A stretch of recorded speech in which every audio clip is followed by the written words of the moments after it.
Hey guys, it's QuickyBaby and welcome back to World of Tanks, and this is part 2 of my preview of the Valkyria Chronicles tanks. Yesterday we looked at the Nameless, a tier 8 Japanese premium heavy. Today we're going to be looking at Edelweiss, a tier 8 Japanese premium medium tank. And if you're a fan of the Valkyria Chronicles series, which was a game that started on the PlayStation 3 in 2008, you are not going to be disappointed. When you see the crew members in these vehicles, it also features unique voice acting for the commander, as you're going to be seeing later on in this preview. But firstly, I'm going to run down the full statistics of this tank, show you how it stacks up to some other tier 8 premium vehicles to see if it's not just a tank that will be interesting for fans of the anime, of the games, of the manga, but also for people who are going to be trying to pick up a competitive premium vehicle. So if you didn't watch yesterday's video on the Nameless tank, let me just quickly get you up to date. What is this vehicle? Why does it look so different compared to all of the other tanks in World of Tanks? And that's because it's currently released on the Asia server only, but I have no idea whether it's going to be coming to the EU or the NA server. There on the front page you see it as one of 2 of the Valkyria Chronicles vehicles. And Edelweiss is actually quite a lot cheaper, $33 compared to $50. But of course, I personally had to buy the mega pack to showcase both of these tanks for you, and let me reiterate, as I said yesterday, that Wargaming did not provide these tanks for me to test for you. I purchased them myself, and once again, I hope that £90 price tag will be worth it to get you guys a review of these brand new tanks. So firstly, I'm going to compare the Edelweiss to the other tier 8 Japanese premium medium tank, the STA-2, to the tier 8 German premium medium tanks as well, the Panzer 58 Mutz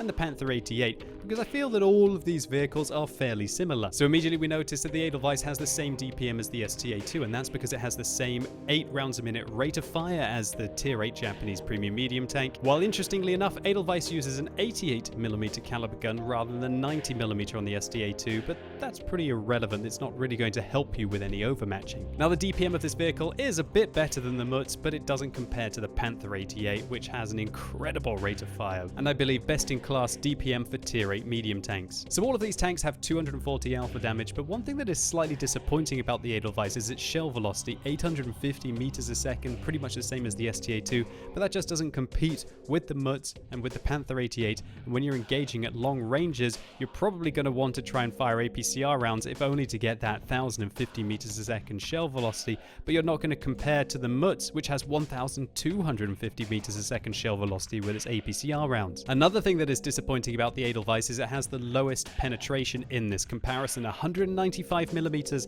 That's not nearly as good as the 212 on the STA-2 or the Mutz, and it's even worse than the 203mm of penetration that the Panther 88 has. That is not great for a, should we say, a new age tier 8 premium, and you're quite often going to have to resort to firing premium rounds in your tier 8, 9 and 10 matchups, which of course starts to dip into the profitability of this vehicle. Next up, let's take a look at the gun handling. 2.3 seconds aim time, that is the same as the Mutz, and it's just a bit better than the Panther 88, but it's worse than its tier 8 Japanese premium medium tank counterpart, the STA-2, which has 2.1 seconds. Furthermore, the Edelweiss's accuracy is a disappointing 0.38, slightly worse than the STA-2, the Mutz, and much worse than the Panther 88. Now it does have the best dispersion values when the vehicle is moving in this comparison, but when it's turning the turret, it's worse than the STA-2 and the Mutz. And when you combine this with the fact that the aim time is worse than the STA-2, it simply isn't going to have the same gun handling at snapping shots in when you're stationary. Next up, depression, and it's not particularly fantastic news for the Edelweiss. It gets 8 degrees of gun depression, whereas most tier 8 premium medium tanks are packing 10, a lot like the STA-2 and the Mutz. And this certainly does hamper in your flexibility on the ridge lines. Next up, mobility, and this is where the Edelweiss is just simply incredible. 60 kilometers an hour top speed limit, that's the joint best out of any tier 8 medium tank along with the Lorraine. And it also has an incredible power to weight ratio of 25, which is only second to the AMX CDC, which has an incredible 35 horsepower per ton. But one thing that's great about the Edelweiss is even though it gets this killer power to weight ratio, its ground resistances are still pretty good, being the same as the Panther 2 and only slightly worse than the Mutz and better than the STA-2, which certainly makes this a very mobile tier 8 premium medium. Turret and tank traverse wise, the Edelweiss is neither good nor bad, falling slightly behind the STA-2, but it certainly is way better than the Nameless, which I reviewed yesterday. yesterday. So now onto the armor, and this is where the Edelweiss kind of shines. 120mm at the front, that's the same as the T-54, with 60 at the side and 60 at the rear. And when we look at the turret, it's 120 on the front, 80 on the side, it's 60 at the rear. While immediately you might be thinking, oh, here we go again, incredible frontal armor and crazy mobility, I wouldn't be so quick to judge the Edelweiss, because just look how flat the frontal armor is. And so this means that even when you're angling the tank effectively like this, the whole of the front, you only need about 160mm to be able to get through. And when it comes to the lower plate, well, it's going to be about 160 to 180 as well. And if the Edelweiss angles any more than this, well, then the side of the tank is easy to be able to get through. And this really is the key difference in tank design, because of the lack of angling on the Edelweiss, even though it has as thick armor as the T-54, which is a very well armored tier 9 Soviet medium tank, you just don't really need much penetration to be able to get through the front of it. Sure, sometimes it's going to be able to pull off funky auto ricochet angles if your shell goes a little high and it hits the top part, but for the most part, even tier 6 and tier 7 tanks are not going to struggle to be able to get through the front of this vehicle. With regards to health, the Edelweiss packs 1,400, fairly similar to all the other vehicles in this comparison. It has 390 meters view range, which is rather nice indeed, and it is a cut above the Nameless tank that I showed you yesterday. And this vehicle, even without coated optics, will really be starting to push about 440-450 meters view range with a very decent crew. And as with the Nameless tank, don't be worried about giving up that fire extinguisher and using some onigiri, because even if you do get hit in the engine, it's only a 10% chance. Fans of Valkyria Chronicles will be very pleased when they take a look in their garage after purchasing this tank, and that's because you have the crew from the game. Velikin Gunther is going to be your commander, and as with the Nameless, boy does he look different to all of the other male Japanese crew members that are available in the game. And it looks like the driver might either be his sister or possibly his waifu, as it is Isara Gunther, and again she looks very different to all of the Japanese female crew members that are available in World of Tanks. Unfortunately, however, as with the Nameless, you are not able to send this crew to the barracks, nor are you able to put a different crew inside this tank. And so don't buy the Edelweiss if you are picking one up to try and train up your other Japanese medium tank crews, as you're going to be stuck with the special crew from Valkyria Chronicles. However, it's not all bad news for the crew. They come with Brothers in Arms for free, and it counts as a 0 skill, which means that you will train your subsequent skills very quickly indeed. But anyway, I think that's quite enough theory crafting. Let's get stuck into some gameplay.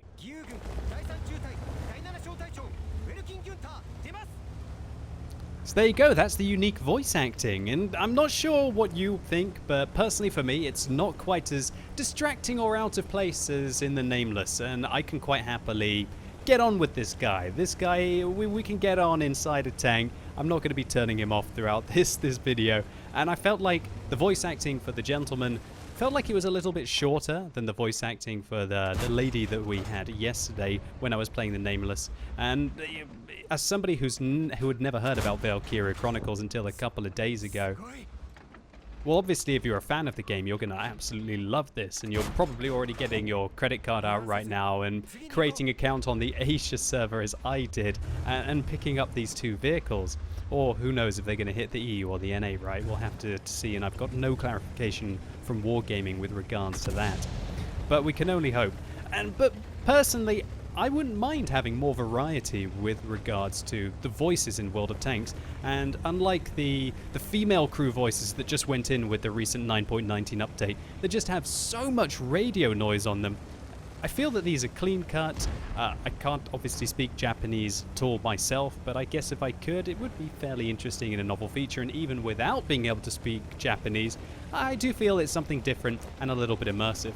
One thing that I should highlight is I think the Edelweiss, it's up to you to decide whether you think this looks out of place in World of Tanks. Sure, it doesn't really fit in with the World War II and post-World War II aesthetic that the game has, but I do think that this is still a very pretty tank, and Wargaming/Sega have embellished it exceedingly well, and it does look absolutely awesome driving it around in one of these things. So one thing I must highlight is that the Edelweiss is just so darn fast. Remember, I was talking about it having pretty much the best mobility of any of the tier 8 medium tanks. Look how we were easily able to pull back, go up on the slope, and I'm going to use the mobility to flank this WZ-111. I'm going to get in behind him. I noticed there's a T-54 Mod 1 on the enemy team, but I'm not really going to worry about him too much. I've outflanked the heavy. I'm trying to use my medium to its best capacity. What I'm doing now is trying to stop him from being able to fall back around the corner to be able to hide from my allies. I had to shoot him 4 times there. I'm actually quite surprised. I thought my allies might do a little bit more for me. But we still had to put in 4 shots. Now we can turn our attention to the T-54 Mod 1. And when you're driving along at angles of about 70 degrees or more, then the side armor of this tank, which is 60 millimeters thick, is rather efficient. Is it me, or does this thing look a bit like it's come straight from the Warhammer universe? I don't know, I feel like I'm playing some kind of a Land Raider or a Rhino that just has a turret on top. I know that's called a Predator, right, or whatever it is. Oh no, I'm revealing my Warhammer geeky side. I love the Dawn of War games. I've got to play more of Dawn of War 3. I have picked that up, I just haven't really had the time to be able to go and focus into it. Maybe I'll just have to make some time. Nevertheless, we're up 2 kills, 1,500 damage. I tell you what, that AMX M445 on the enemy team isn't probably very happy about all the spotting that we did deal with him. And currently there's a Crusader SP driving away from me backwards. That's one of those tanks that does drive backwards faster, I believe, than it can go forwards. And he shoots me as he's driving away backwards, hits me flush. I ram him to death, though. I get my revenge. And I think I might have just drove into a hornet's net right now, guys. What is it they say about anime characters? I don't think they can die, right? So now that I know the M53-55 is fired, I'm going to turn my attention to the M12. I don't want him to turn around, but I don't repair my tracks because I don't think he's actually quite got the reload. He rams himself to death on me. The M53-55 rams himself to death on me. Okay. Is this because the tank is overpowered, or is it because maybe players on the Asia server are a little different? I'm not quite sure what to think, but I've put myself into a favorable situation. And I think really this is where the Edelweiss is in its environment. It's ludicrously fast, able to get forwards, try and prey on the, shall we say, weaker opponents on the enemy team. Sure, it doesn't have the best penetration or the best accuracy, but if you're engaging at short to mid ranges or point blank ranges like you see me doing here, then it doesn't matter if you're not the most accurate. It doesn't matter if you don't have the best aim time. You just get up in the faces of your opponents and you deal with the reasonable level of penetration this tank has to try and hit their weak points like that and just pick up kills. And I think the Edelweiss will be a popular tank for players who want to play aggressively and who want to use the mobility to be able to target specific tanks on the enemy team, just like I did to the artillery here. But while this isn't the best matchup with some tier 9 tanks on the enemy team, I can imagine that when you're playing against tier 6s and only tier 7s, that this vehicle could be a nice little toy to try and prey upon them. Just how heavy is this tank? I can't quite see how heavy this vehicle weighs. 32 tons apparently, and when you consider that the tank has 120 millimeters of frontal armor, I could imagine that if you get controlled impact, that this vehicle could be quite the E50M of ramming at tier 8 premium. So here are the statistics for this game. It was short and sweet. We picked up the Dimitri's medal for killing 3 of the enemy artillery, a high caliber for picking up 3,700 damage, and we dealt that in just over 5 minutes, not too shabby, and a top gun for our 7 kills. Didn't quite get a Radley Walters, and also a kamikaze medal, I guess because the M53-55 on the enemy team decided to try and ram me to take me out. And 1,381 base experience points was enough to get an ace tanker, and because I don't believe we fired any premium ammunition this game, we make a cool 85,000 credits profit. So Edelweiss, do I think that it's completely overpowered like Nameless from yesterday? Well, no, I don't think so. While the vehicle certainly has some really good aspects, like its incredible speed and its fairly thick armor, it doesn't have the angling to be able to make this completely overpowered. And I think players are going to feel a little let down at the fact that the accuracy, the dispersion values, the depression and the aim time are just not as incredible as some of the other tier 8 premium mediums. And combine this with a fairly low penetration for standard rounds, at least in modern era World of Tanks development, means that this vehicle probably isn't going to have the dramatic implications that the Nameless tank will have on the quality of the matchmaker and the fairness for tier 6 and tier 7 tanks to be able to effectively take them out. And that leads on to the next question. Do I think that having the Edelweiss on the European or the North American server would be good for the game? Well, I'm sure it'll be great for fans of Valkyria Chronicles, but I think for most players who kind of like the aesthetic appeal of World of Tanks currently, without having anime crews or having to look at tanks that just obviously have come from complete fiction, rather than having looks balanced around World War II or post-World War II vehicles, and it'll be a case of Wargaming trying to weigh up these two options to see what is best. But personally for me, I think they should try and keep the fantasy tanks to other games. Nevertheless, I hope you enjoyed this video, or maybe it was just useful to you. If it was, please consider giving it a like. I'd really appreciate it, especially considering I just spent £91 to be able to preview these tanks for you the last 2 days. No, even though I'm a Wargaming contributor, I didn't get access to test accounts for them. And if you're watching this video as it's released on Sunday, it's time for another World of Tanks Tech Tree Showcase on twitch.tv/QuickyBaby. This week I'm going to be listening to suggestions from Matteo, who with the support of 104 other lovely ladies and gentlemen, wants to see the IS-7 line. Wow, that's a classic. So come along right now as I work my way from the MS-1 all the way up to the IS-7. If you've never seen one of my Tech Tree Showcases before, it's basically like a miniature tank review all the way up so you can see if it's a line that maybe you're interested in grinding, or alternatively, if you've already picked up the tanks, pick up a few tips and tricks along the way. And so really looking forward to seeing as many of you as possible on twitch.tv/QuickyBaby. And don't forget to let me know in the comments what you think about the Edelweiss tank, and specifically whether you would like to see it or wouldn't like to see it on the North American and European server. And as always, thank you so much for watching. You've been epic, and hopefully I'll see you soon.